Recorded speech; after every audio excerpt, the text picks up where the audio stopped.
क्या बीतती होगी उन महिलाओं पर जिनके पति, बेटे, भाई या पिता कर्ज के बोझ के तले दबकर आत्महत्या कर लेते हैं। जो व्यक्ति दिन रात मौसम की परवाह किए बिना मेहनत करता है, अपना घर चलाता है, परिवार को खुश रखता है, अगर वही ना रहे तो कैसे चलता होगा घर उनका? बच्चों का पालन पोषण किस तरह से होता होगा? नमस्कार, मैं हूं स्नेहा और आप देख रहे हैं द साइलेंस मीडिया।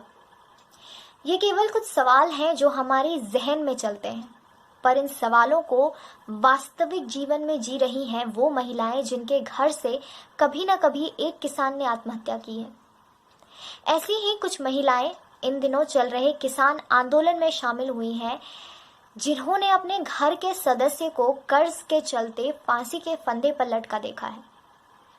उन महिलाओं के अलावा इस दुख को कोई और नहीं समझ सकता, क्योंकि उन्होंने अपने घर के एक ऐसे सदस्य को खोया है जिसकी मेहनत मजदूरी से घर चलता था, जिसके होते हुए घर पर किसी भी प्रकार की कोई परेशानी नहीं आती थी।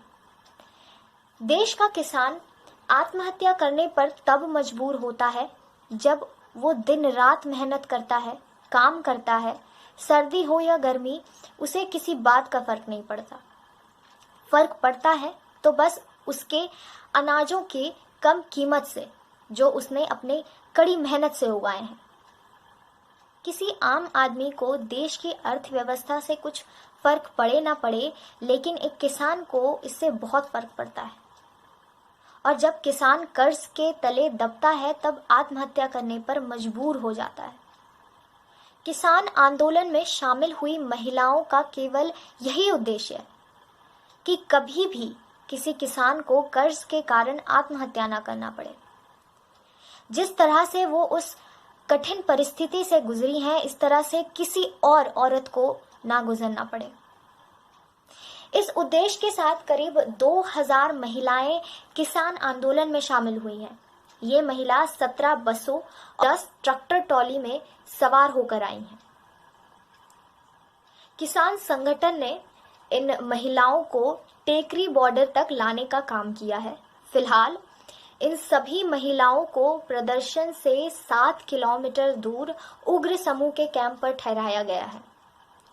ये सभी महिलाएं मनसा, भटिंडा, पटियाला, संगरूर सहित पंजाब के अलग अलग जिलों से आई हैं।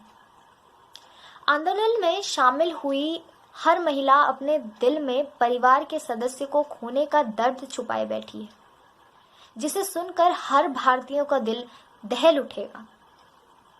प्रदर्शन में शामिल हुई 52 वर्षीय बलजीत कौर ने अपना दुख प्रमुख निजी हिंदी अखबार को बताया। उन्होंने बताया कि हमारे पास केवल 3 एकड़ की जमीन थी, पति पर 5 लाख का कर्ज था और छोटी बहन की शादी भी करानी थी।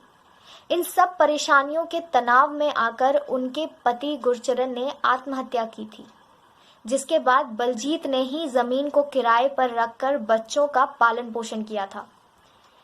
अब बलजीत का बेटा भी किसानी करता है। बलजीत का कहना है कि हम जैसे छोटे किसान को इस कृषि कानून से फर्क पड़ता है। साथ ही उन्हें इस बात का भी डर है कि उनके पास जो बचा है वो इस कानून के लागू होने के बाद ना छिन जाए। भारत में न जाने कितने किसान होंगे जिन्होंने कर्ज के तले दबकर मौत को गले लगा लिया है। एक किसान की मौत से भी उसकी परेशानियों का अंत नहीं होता, बल्कि परेशानियां और बढ़ जाती है। इन्हीं परेशानियों से डरकर केंद्र कृषि कानून पर किसान द्वारा विरोध किया जा रहा है, पर अभी तक विवाद सुलझता नहीं दिख रहा।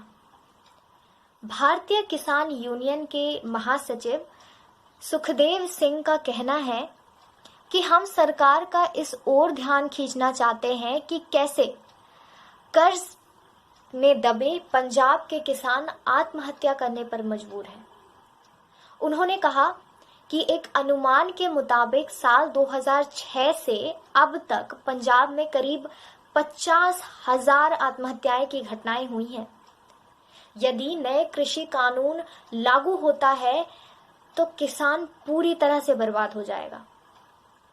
और न जाने कितने बलजीत विधवा हो जाएंगी। गर्व है हमें इन महिलाओं पर जो सरकार को चुनौती दे रही है। अब भी अगर आप कहते हैं कि ये भटके हुए हैं, खालिस्तानी है, तो हम निशब्द हैं।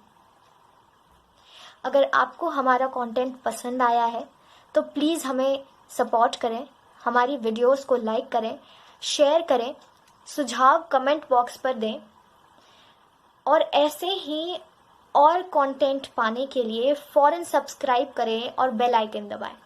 तब तक के लिए धन्यवाद।